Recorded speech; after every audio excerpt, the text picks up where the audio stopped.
पुण्यातल्या सिंहगड रोड परिसरात पाईपलाईनमध्ये अडकलेल्या गव्याची अखेर यशस्वी सुटका वन विभागाने आणि वन्यजीव बचाव पथक, पोलीस आणि इतर शासकीय यंत्रणांच्या समन्वयातून करण्यात आलेली आहे आणि या गव्याला जीवदान मिळालेलं आहे। पुढील उपचारांसाठी त्याला रेस्क्यू सेंटरमध्ये हलवण्यात आलेलं आहे।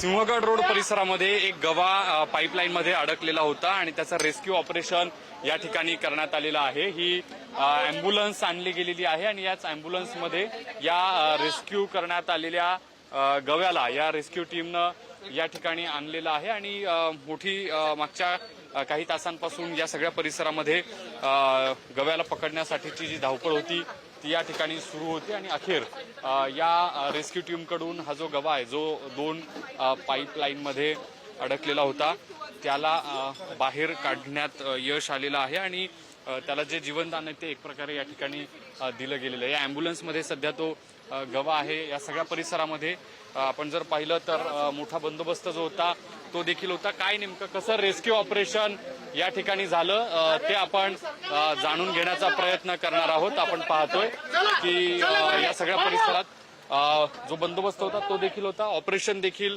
या गव्याचं करण्यात आलेलं आहे। या सगळ्या परिस्थितीत मागच्या अनेक काही तासांपासूनची धावपळ सुरू होती। या सगळ्या धावपळीत जे यश आहे ते रेस्क्यू टीमला या ठिकाणी आल्याचं आपण पाहतोय। कशा पद्धतीने हे सगळं कठीण ऑपरेशन राबवलं गेलं हे आपण जाणून घेण्याचा प्रयत्न करणार। काय नेमकं ऑपरेशन राबवलं? आमचे सिनियर आहेत तिथं 11:15 वाजता आम्हाला कॉल आला होता की इथं या लोकेशनला गवा पडलेला आहे म्हणून। त्यानंतर रेस्क्यू टीम आणि फॉरेस्टचे पूर्ण डिपार्टमेंट इथं आलं आणि तुम्ही बघितले कशा प्रकारे आम्ही रेस्क्यू करण्यात कठीण होतं आणि कशा पद्धतीने सगळं तुम्ही ऑपरेशन? ही एक वेगळीच टास्क होती सर। कुठे एक वेगळी टास्क होती।